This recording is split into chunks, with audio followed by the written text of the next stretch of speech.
Hello Vici, hello Dominique. This is somewhat of an entry to Dominique's thread contest, celebrating the 300th installment of his radio show.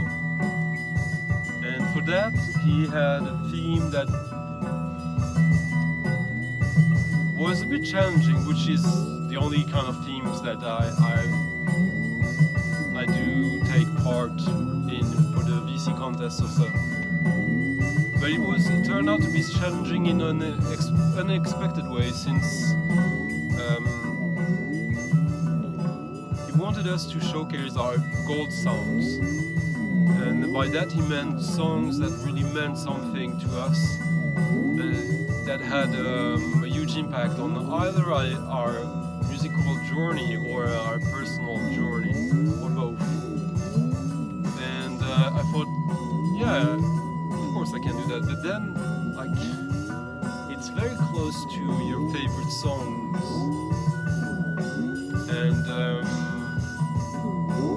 And I mean, I could of course show this Closer from Joy Division, which features Decades, which is a song I still to this day, since I was 13-year-old, go back to as a source of inspiration, thinking of ways to start the track and to develop it into something completely different, totally organically. Track starting with like kind of a Latin downer, Latin groove, and becoming something almost symphonic in a minimalist way, though. Anyways, everyone knows that, I assume so. So I thought I'd show something else, which I've already shown many times, because this is probably one of the most influential records to me in so many ways, which is Pram's Iron Lung EP. Pram is their first record was a cassette in '89, I believe, or '90. Not sure. I have it somewhere. And this is their first proper record. And no, yeah, they had like an album before that they privately released. That's true. Yeah, this was released on Too Pure, the label that gave me C-Feel, the Face Healers, Pram, etc. And also Stereolab, PGRV, Mouse and Morse, etc. The Voodoo Queens. But Pram, from then on, up until their latest album that came out 3 years ago, that I didn't like. First record from Pram I don't love, and but almost no member of the original lineup are on that record. So, anyways, this record is 4 tracks, kind of 5 because one track is in 2 parts. I don't know how to describe it. It's some kind of like Robert Wyatt doing dub with children instruments. Steve Albini famously said about his own band Big Black that if you were to sample 2 seconds of any part of a Big Black song, you'd get like a great techno song. For me, this is the same with this record, which I actually did sample this, the first track.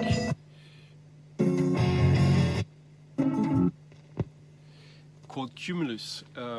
Cumulus was also the name of my very first night, club night. Which was named after this track. Totally an ego trip because no one knew why.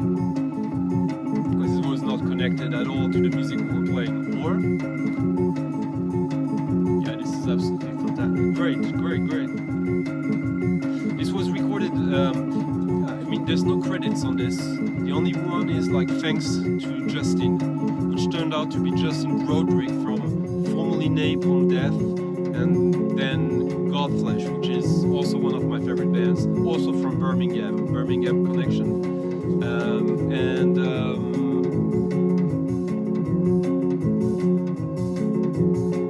so yeah, so it's no wonder that this music is very versatile.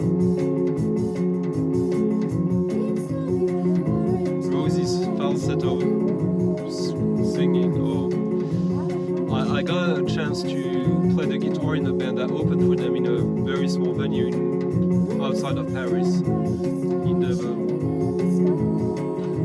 mid-late 90s. It was pretty great. We weren't great at all, but then they told me about how this record and the next one were recorded. One was recorded in a former mental hospital for children. So there was quite a heavy mood during the recording. And the drummer on this, who went on to do a solo project called Lava, I think he committed suicide quite soon after that. Anyway, this is a record that is, yeah, it's not connected to my dance music roots, but it is in a way, because this is the first record I actually sampled, and there's this groove that is, you can hear it, very, very important record for me. Maybe not my favorite album, because it's not an album, then it's my favorite EP, and it's just, like, there's not a second on this record I don't love. I could play it all, but yeah, you can find it for yourself. It's, I believe, like for years this was a super cheap record still. It might have changed a little bit, but it's worth it. Whatever price is asked for this, it is worth it, in my opinion. Next one, great label. I had to show you that. On the Velvet City label. This is from a band that is not really a band. It's a collective of producers.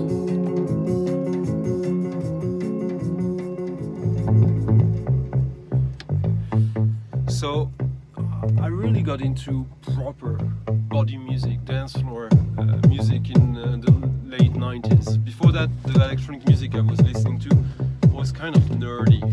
Good for the most part, but nerdy. Not something that you would play to people who want to go and lose themselves.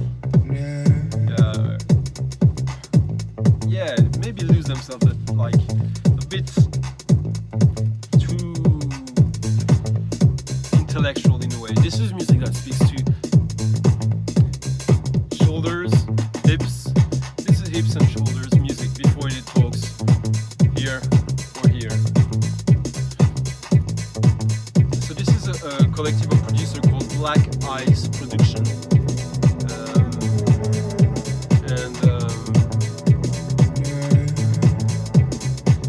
I just love the tension in it and how sexy it is. This is one of the greatest examples of sexual energy made music to me. Because these vocals, these kind of non-lyrical vocals, some words sometimes, and just some kind of very, it's not even moaning, but it's scatting.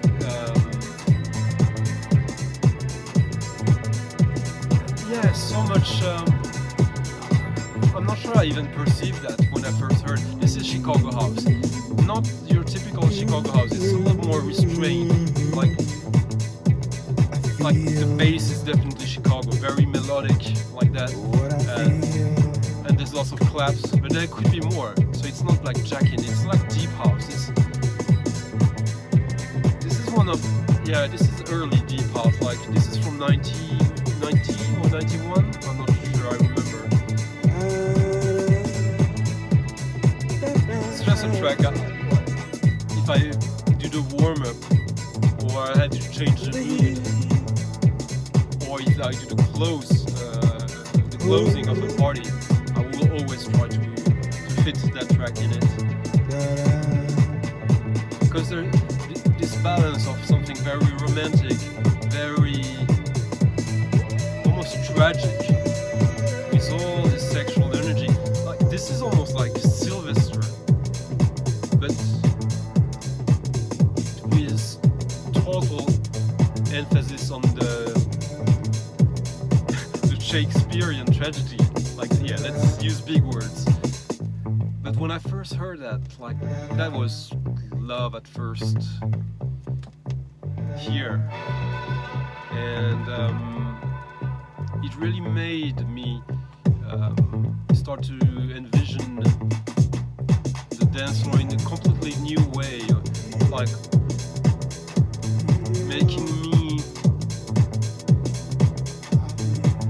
do the effort of thinking body and sexual energy, like to really start to break down music in these terms.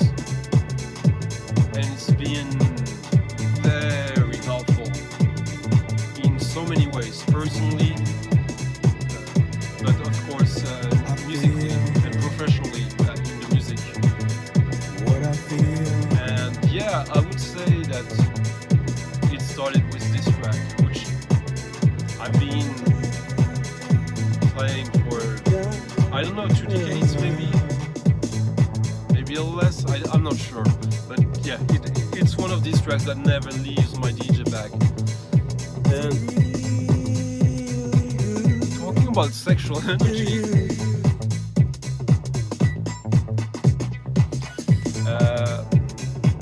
it wasn't planned, but it's pretty funny.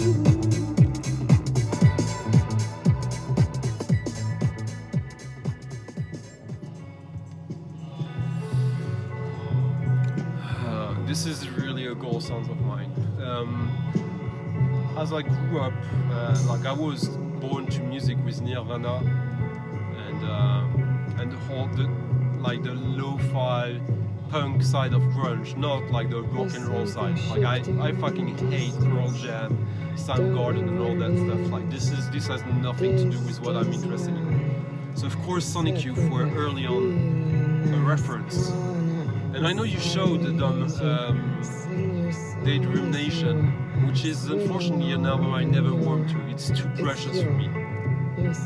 But this, which was on the CD of Bad Moon Rising, if I remember correctly, but it was not on Bad Moon Rising, the original recording, it's on an EP, Halloween, Sonic Youth, Halloween. Talk about sexual energy. And for me, this is my Velvet in Furs. Like people have this Velvet Underground song that does that mood for them. For me, it's always been that song. And back in '93, I believe, I bought this t-shirt, which is a Sonic Youth t-shirt, a tour. And I had never seen Kim Gordon, so I thought this was Kim Gordon. And so I've been wearing this t-shirt for over 25 years now. My Sonic Youth t-shirt. And I only learned 2 weeks ago that this is not Kim Gordon, this is Tracy Lord. So there you go with the further connection with the sexual aspect of music.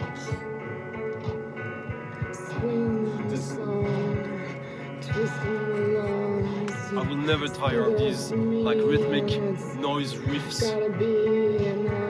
used as perks, bringing chaos. So this song I spent nights in the dark listening to this. And yeah, you know, these feelings you have when you're a teenager.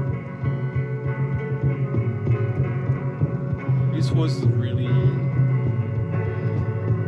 you know, it goes both ways. It influences back and forth. The music influences you, and your feelings influences the way you perceive the music. But if I look at what I really listen to the most now. Like all the music I listen to has a psychedelic aspect, in my opinion, and also a monotonous aspect. It's all here, but it even started earlier, of course.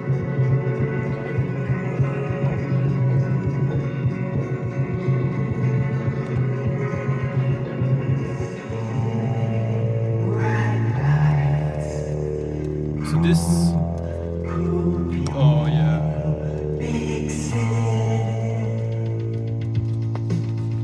So I bought this after the fact, but very early on. I think I bought this in 92, 93. I knew about the Spaceman 3 and the Spectrum, but they were kind of scary to me. There was, because I understood very early on that it was music all about drugs, which was scary to me in a way when I was like 13, 14, 15. But this one, I don't know, this really clicked with me. I bought it as a CD single, then on vinyl. And this is the long version. I think this is like 9 minutes long. It's called Big City. Everybody I know can be found here. There's another mix of it, demo, Waves of Joy. But this is the first Spaceman 3 I really listened to and bought, which is probably the most motoric track. And what's funny is that the only rock element of it is the drum. All the rest is kind of, okay, there's some dirt on this. Yeah, it's kind of like almost like a noise track in a way, but influenced by Bo Diddley, and I don't know. This is also something that I try to constantly. I don't even need to try. I constantly instill this in my mixes, in the way I present other musics to various people.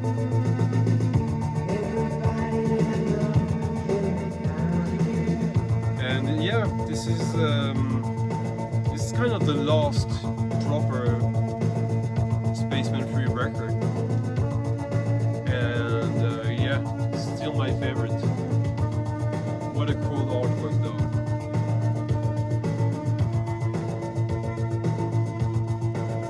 There's lots of stuff I love from Sonic Boom after that, maybe even more than that, but this will be the one I will always get back to because of the emotional connection. And yeah, on a similar level, much darker.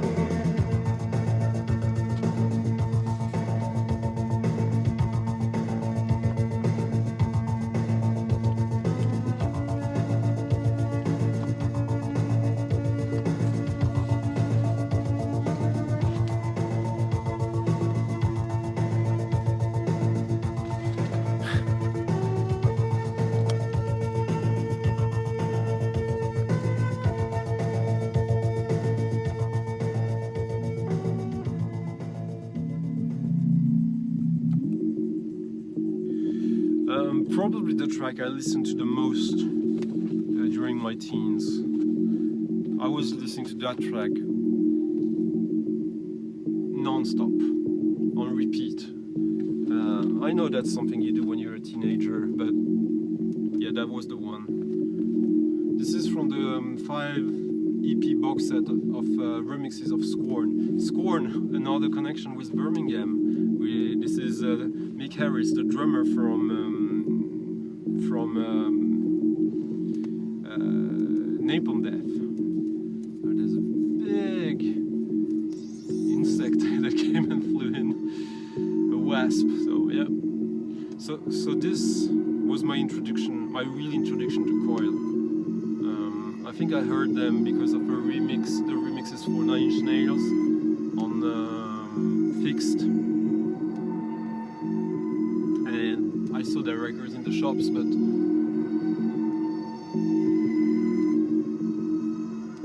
yeah, this was just an absolute revelation. That really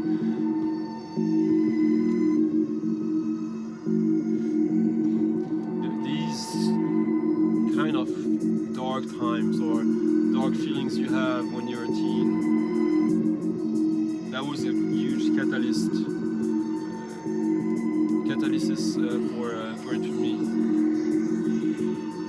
But it was for me it's dark, but not like in a goth way or like a metal way. It was just.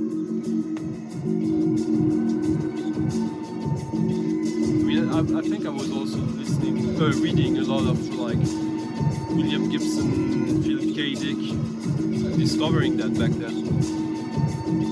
And the way Coil uses glitch as sounds, and as a rhythmic but also as a harmonic element, that really opened the path for me, a way to look at music that was completely new. There will be like kind of like droning, screechy sounds.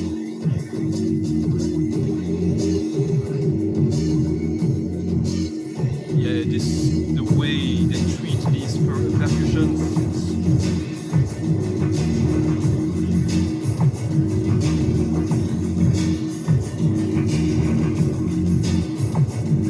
But at the core of it, I was already a fan of the original album of Scorn that is being remixed here. I mean, that package is just insane. There's a remix by Meatbeat Manifesto, one by Scorn himself, this by Coil, Bill Laswell, Scanner, Otaker. PCM is the lesser known. It's Birmingham drum and bass jungle germ, like weird techno. Again Scorn and again Coil.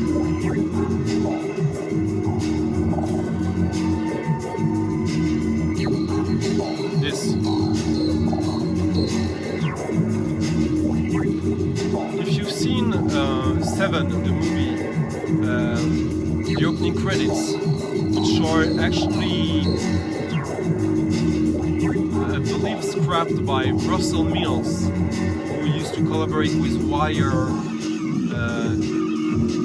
So basically, the opening credits are Nine Inch Nails, Closer, like a portion of Closer, but not the original, the remix by Coil. And there's this screeching noise that they started to do on this remix.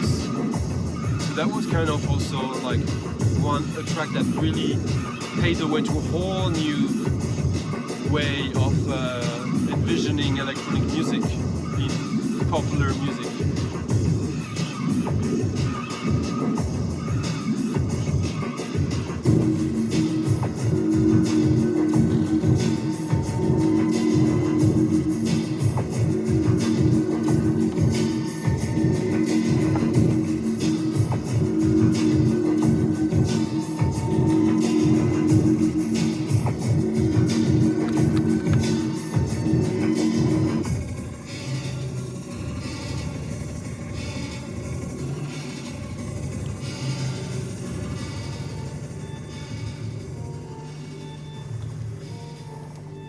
Next, something very much under the radar. It's a record I bought maybe 5 times. I have never been able to find a copy with a good pressing. I think it's just a shit lacquer cut.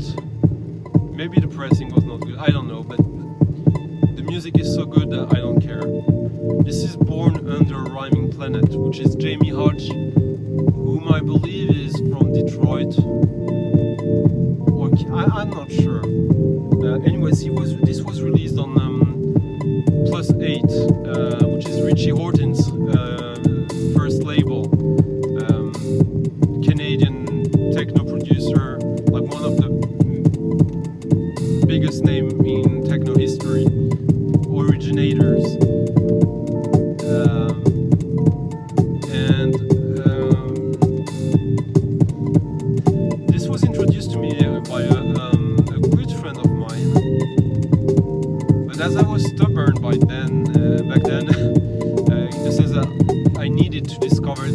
myself, I kind of put it on the side, and I did discover it by myself. I think I thought like, okay, this is gonna be something else than what it was because of the label. Most of the stuff released on Plus 8 was like acid techno. Some of it good, a lot of it a little bit boring to me. Jimmy Hodge later on turned out to be exactly what I hoped he'd be, like a very interesting guy, because this is his first release. He went on to do this band called Conjoint with Carl Berger, the Viber player, spiritual jazz, and these Conjoint albums, they are wonderful. But this, I love how the melody is played with the pitch, so it's kind of a little bit off. There's no bass, it's just a bass drum. There will be just like some hi-hats, but it's so minimal. And yeah, this track which is called Analog Heaven.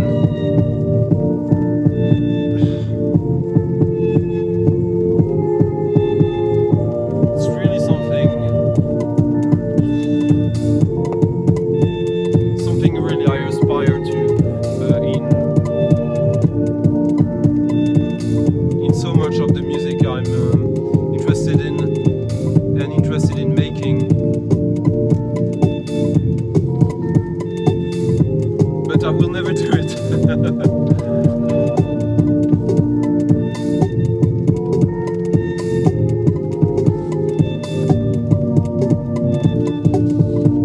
Because this is, this is just an accidental perfection in my mind. And we'll go for a last one, hitting the half hour. So I'm sorry. Very short time.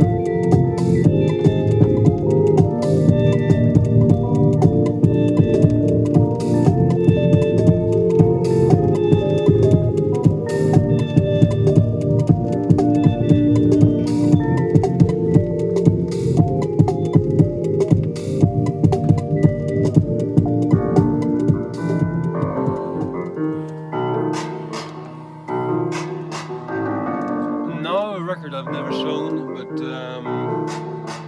I think in the past 10 years I've had no problem calling it my favorite album ever, all genres.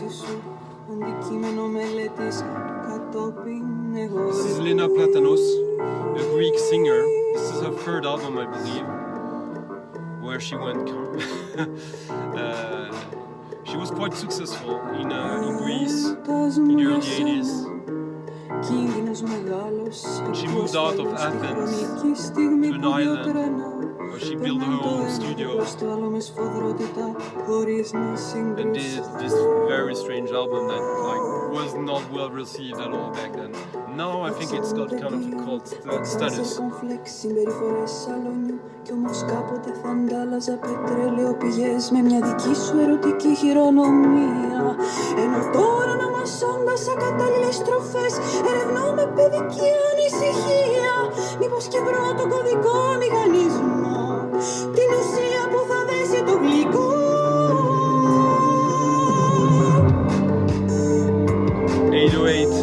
Drum machine.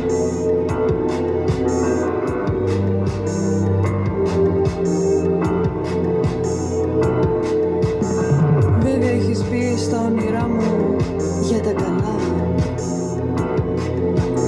Χθες το βράδυ πάλι ενώ κοιμόσουν, εγώ προσπάθησα να κλέψω φωτογραφικά από το πάτωμα κάτι φυτά και λίγα άστρα από τον ουρανό σου.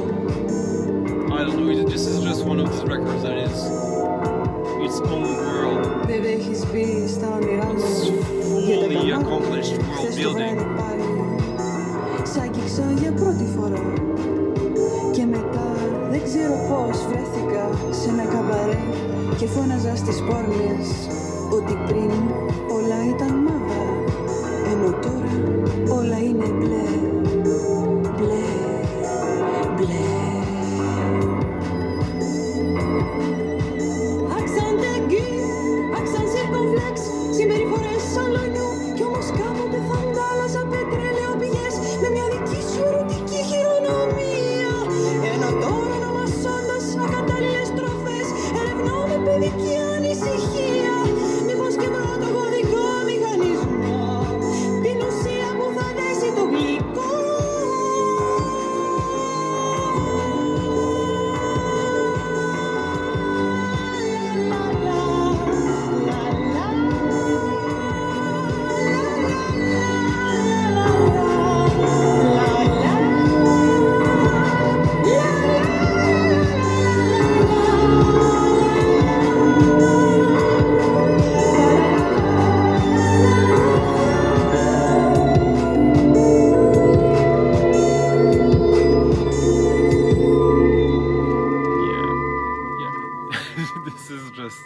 Absolutely insane.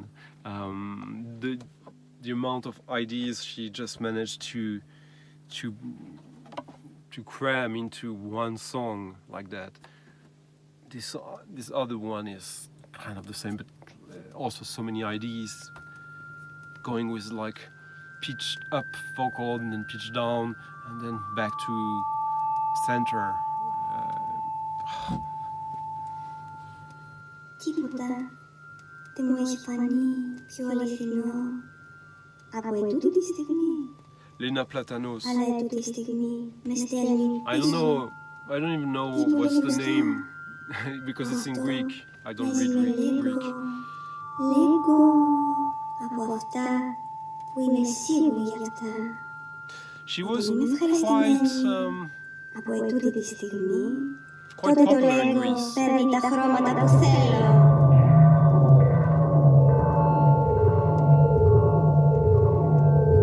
Όμως δεν ξέρω τι σημαίνει χρώματα. Μου είπε κόκκινο αίμα, μπλε σκέψεις,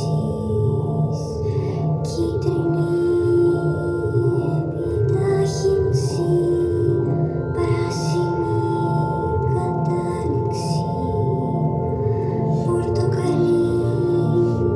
Interestingly enough, even if most of the music I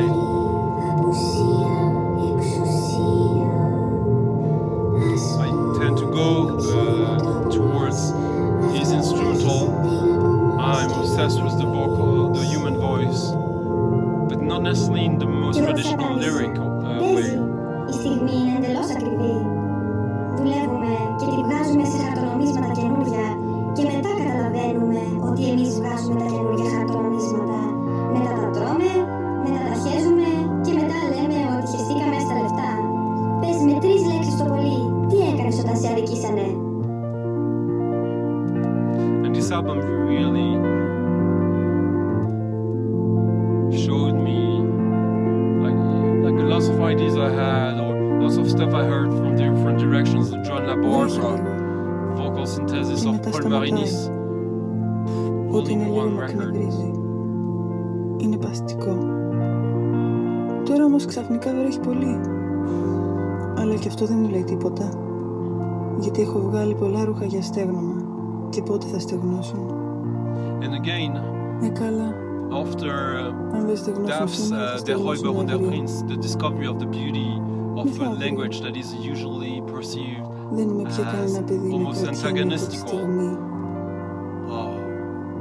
Greek, it can be so beautiful, Κατακλυσμός. so emotional, so Κλονισμοί του υπεδάφους δεν είναι πια της μόδας. Μια full μαύρη γάτα συνήθισε να κάθεται στο μαξιλάρι της βεράντας μου. so potent Μόλις της φωνάξω in ψέξε expressing Αυτή θέλει. feelings και εγώ εξακολουθώ να τη in θέλω. a unique way. Ζεστές μάζες αερίων εκτοπίζουν τις ψυχές. Anyway, Dominique, I hope you enjoyed that. Με αποτέλεσμα να μετακινείται το λαμπατέρ όταν από κάτω ανάβω ένα κερί.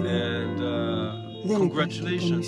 I've had my radio show Υπήρχε μόνο back ότι when I was αυτός still in ήθελε France for εμένα και εγώ ήθελα αυτόν. over a decade, over 15 years, and Υπάρχει ακόμα και ο αντικατοπτρισμός when από you το reach a αναμένο certain κερί amount of πάνω shows στο in a row, τετράγωνο τζαμάκι.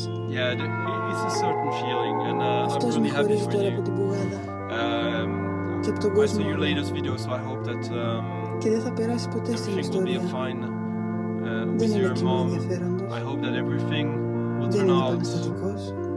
as good as it can for every wine vendor who has a little vested interest in that contest of yours, thanks to you. And I hope you all guys are all good and that you enjoyed that. Goodbye.